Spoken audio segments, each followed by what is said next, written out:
Hello बच्चों, आज हम कक्षा 8 की संस्कृतम पुस्तक में दिए हुए प्रथम पाठ है जिसका नाम है सूक्तय का अध्ययन करेंगे। इसके पूर्व वीडियो में मैंने आपको इस पाठ का जो पूर्वाभ्यास था उसका अध्ययन करवाया था। अब आज हम इस पाठ में जो इस साल में आपकी सूक्तियाँ चलने वाली हैं उन सूक्तियों का हम अध्ययन करेंगे। इनके अंदर बच्चों पहली सूक्ति है जननी जन्म भूमिश्च स्वर्गादपि गर्यसि। जननी अर्थात माता, जन्म भूमि अर्थात मातृभूमि, च अर्थात और, स्वर्गादपि यानी स्वर्ग से भी, गर्यसि यानी बढ़ करके होती हैं। जननी जन्म भूमिश्च माता और मातृभूमि, स्वर्गादपि गर्यसि स्वर्ग से भी बढ़ करके होती हैं, ऐसा इस सूक्ति में बताया गया है। बच्चों अगली जो सूक्ति है वो है दानम भोगो नासस्तिस्रगतियो भवन्ति वित्तस्य। दानम अर्थात दान करना, भोगो अर्थात उपभोग करना, नासस यानी नष्ट हो जाना, तिस्रो गतियो भवन्ति वित्तस्य, तिस्रो यानी तीन, गतियो यानी गतियाँ, भवन्ति यानी होती हैं, वित्तस्य यानी धन की, वित्त यानी धन होता है। तो धन की तीन गतियाँ होती हैं।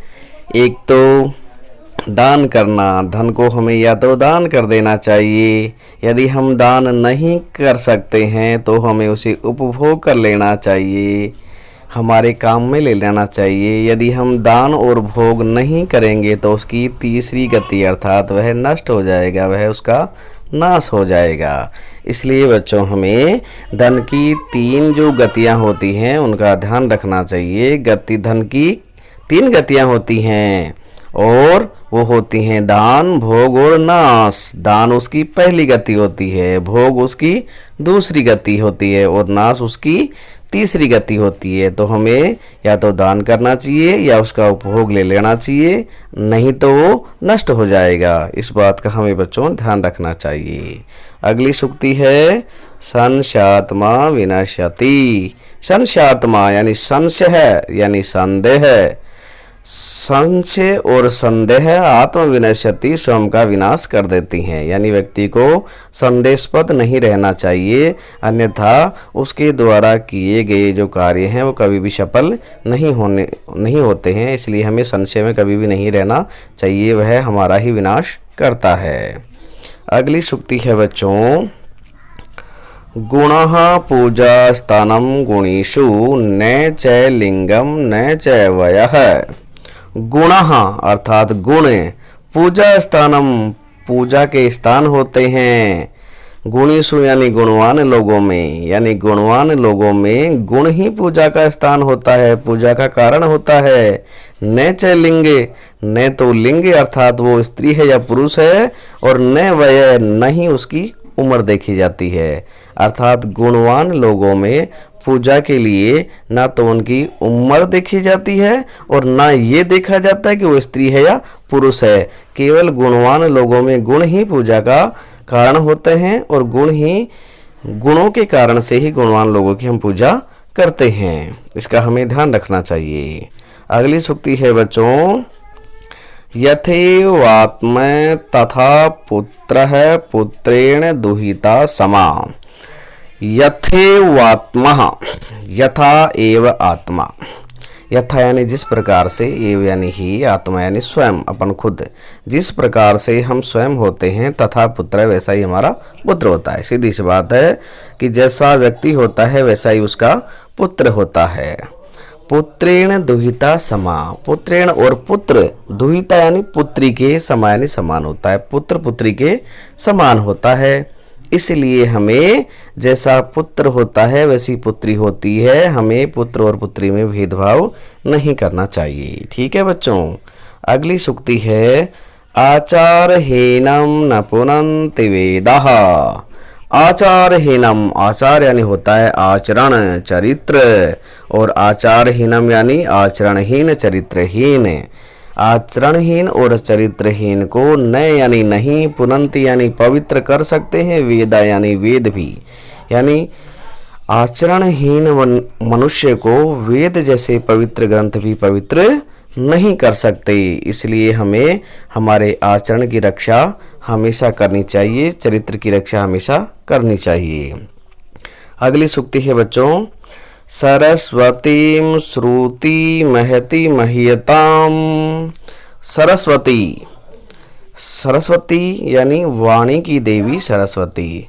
श्रुति अर्थात हमारे वेद शास्त्र, अर्थात सरस्वती और श्रुति यानी हमारे शास्त्र, महति मह्यताम यानी इस धरती पर महानता प्रदान कर सकते हैं।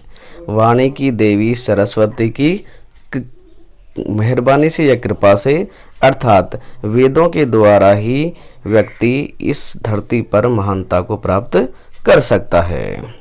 अगली सूक्ति है बच्चों, उत्तिष्ठत जागृत प्राप्य वरा निबोधत।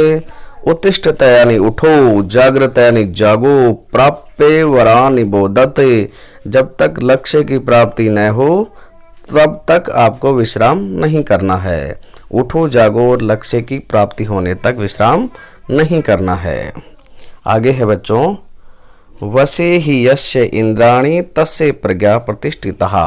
वसे ही यानी निश्चित रूप से वश में हैं, यस्य यानी जिसकी, इंद्रियाणी यानी इंद्रियां, जिसकी इंद्रियां निश्चित रूप से स्वयं के वश में हैं, तस्य प्रज्ञा, तस्य यानी उसकी, प्रज्ञा यानी बुद्धि, प्रतिष्ठिता यानी स्थिर होती है, उसकी बुद्धि स्थिर होती है, और जिसकी बुद्धि स्थिर होती है वह हर कार्य में सफलता प्राप्त करता है। इसलिए हमें हमारी इंद्रियों को वश में रख करके हमारी जो बुद्धि है, जो हमारी प्रज्ञा है, उसको स्थिर करना चाहिए, जिससे हमें हर कार्य में सफलता मिले। अगली सूक्ति है बच्चों, न क्षुधातोर अपि सिंहस्तृणम चरति। न यानी नहीं, क्षुधातोर अपि भूख से पीड़ित भी, सिंह यानी शेर, भूख से पीड़ित शेर भी तृणम चरति, भूख से पीड़ित शेर भी तृणम न चरति यानी घास नहीं चरता है।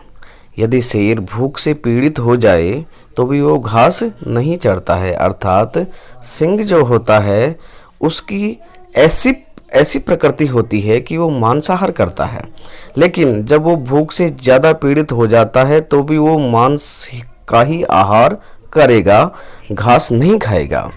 इससे हमें यह सीखना चाहिए कि व्यक्ति को अपने आदर्श और सिद्धांतों पर हर हाल में चलना चाहिए, कभी भी किसी भी परिस्थिति में अपने सिद्धांतों का और अपने आचार व्यवहार से समझौता नहीं करना चाहिए।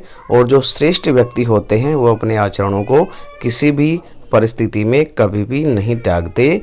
जिस प्रकार से भूख से पीड़ित शेर भी कभी घास नहीं खाता, इसलिए हमें भी कभी भी गलत कार्य नहीं करने चाहिए, हमेशा उत्तम कार्य ही करने चाहिए। हमारी जो मानव की जो हमारी स्वयं की प्रकृति है उसको हमें कभी भी नहीं छोड़ना चाहिए।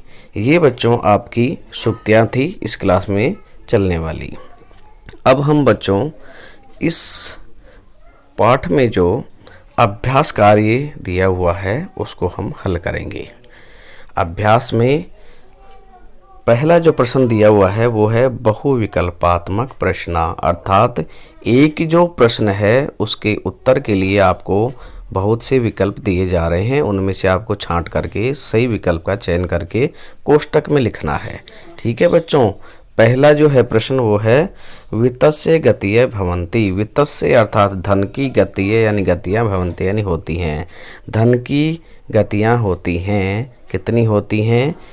ए में दिया हुआ है षट, ब में तिस्रः, स में चतस्रः, द में पंच है।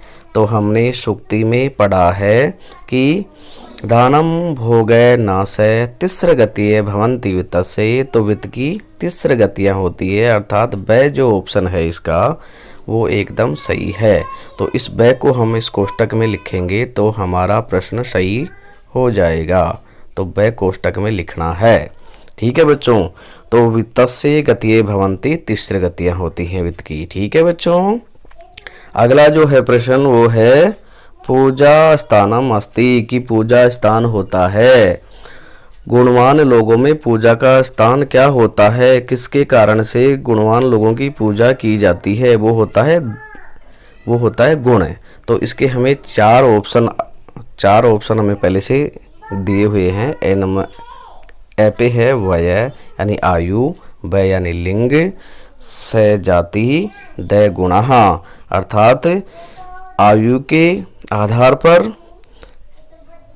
वय यानी आयु के आधार पर, लिंगम यानी लिंग के आधार पर, जाति के आधार पर या गुण के आधार पर। तो हम ये जानते हैं कि गुणवान लोगों में पूजा का स्थान गुण होता है, अर्थात द जो इसका विकल्प है वो एकदम सही है। तो इसको हम यहाँ लिख देंगे कोष्टक में द। कोष्टक में द लिखते ही हमारा प्रश्न एकदम सही हो जाएगा। ठीक है बच्चों। दूसरा है प्रश्न इसका वो है कि रिक्त स्थानानि पूरयन्तु, रिक्त स्थानों की पूर्ति करनी है।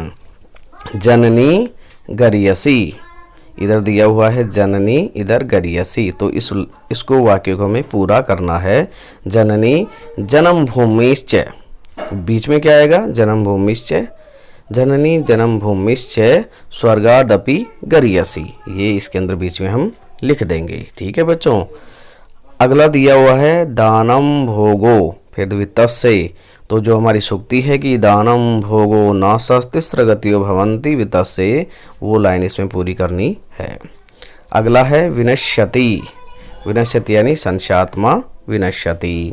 चौथा है गुणः पूजा स्थानम गुणेषु न च लिंगम न च वय। पांचवा है यथैव आत्मा तथा पुत्र है पुत्रेण दुहिता समः।